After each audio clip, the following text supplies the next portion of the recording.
Well, hello there. It's kind of dark in here, but it's like 2 in the afternoon, and if I turn this light on, this is the one I use for cross stitching. It's really great. It has a light on the side. Love it. Magnification. I'm going to be starting my new cross stitch. I was waiting to get some clamps, and I finally found the resolution. So here's what we're doing. And we are going to be starting approximately right in here. I can't get all the way to the close to the edge. This is where I wanted to know if I could use a scroll bar, but as much fabric as I have, it probably won't work. It also matters whether, it doesn't matter if you do it right side up like you normally read it, or if you flip it upside down, you do cross stitches. I don't think if it matters if you switch back and forth.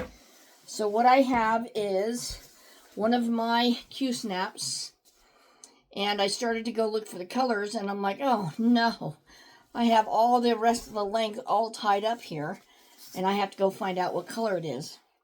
Well, if you look at these close ones, like, see if I can do this at the same time. See this black dots? You're not going to have a black dot on the pattern. You have to look. See number 2? That's the black dot. Everything has a square to it for the pattern, so you got to look at it very carefully.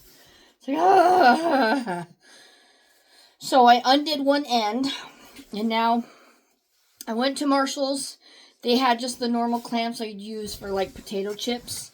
And then I went to Ace Hardware, and they had heavy duty ones, and I couldn't even squeeze it with one hand. I'm like, what am I going to do? It's going to be a pain if I have to do it online because I can't determine, if you can squeeze it correctly or not. So I'm just going to go ahead and fold this fabric up. I wanted to start on it.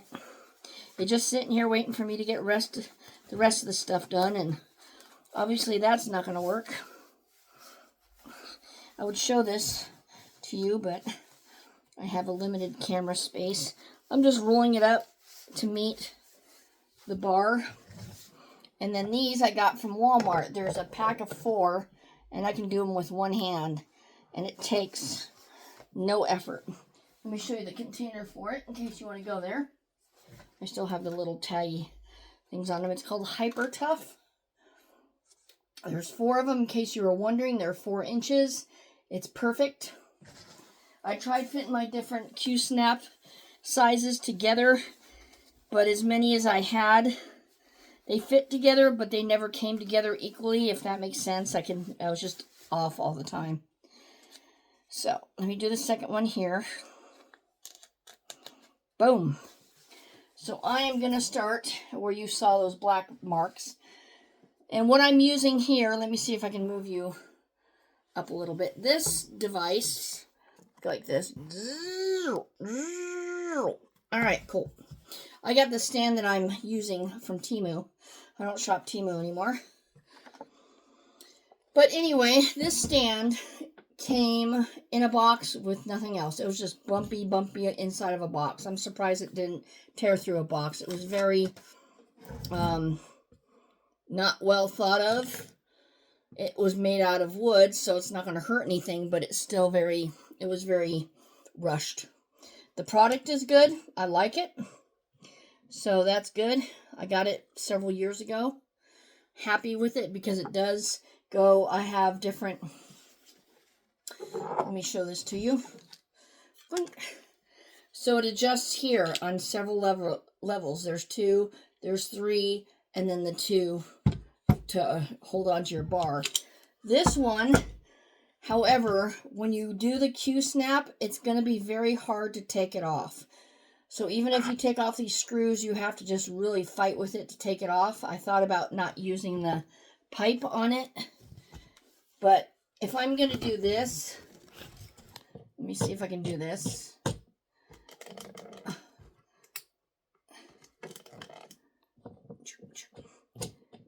I had to put down my window shade because the sun was beating in. Alright, so let me see if I can do this. I might block you guys out accidentally, which I don't want to do. But hopefully, nope, still need more room here. It opens quite a bit. It does work, but I'm afraid that if I do it without this top thing, It might work. Let's try. What do we got to lose, right? Let me take off this.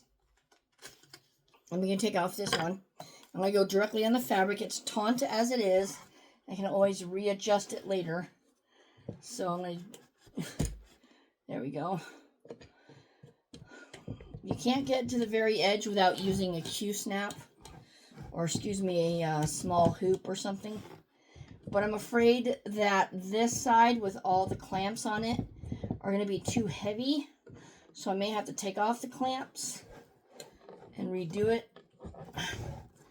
But let me see, this is all right here. Doesn't matter. It doesn't bother me that this is all here, but it is there. It takes quite a bit of tightening. It is a bit loose here. But it does weigh it down, and I don't even have the clamps here. So let me turn this around. All right. So see it, well, I don't know if you can tell, but it's leaning this way, and it can go up some. So I can tighten it. I have to adjust it. But I'll be starting right here. I just want to start something. I've been watching Lovecraft Forever, and she inspired me to get going on this big piece. She has a Q-snap, and she just keeps moving it side to side. I thought about getting a scroll frame, but if I do a scroll frame, then I have to flip the whole thing the other way in order to scroll it through, and I don't know how much of that material it's going to be able to hold on there, is my point. So I'm totally new at this, have no idea, and I think I'm just going to go for whatever and do it the right side up. You can see the mountains there. And then if I have to, I'll just move it around accordingly. But it's a big piece to do. It's about 5 foot.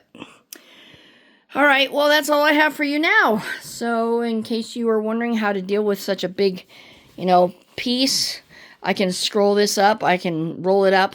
And then I can clamp it here. And then I can put something underneath here to hold it so it doesn't tilt so much. I can do that. But I'll mess around with it and see if it works. But there's some ideas for you. Happy crafting. Bye-bye.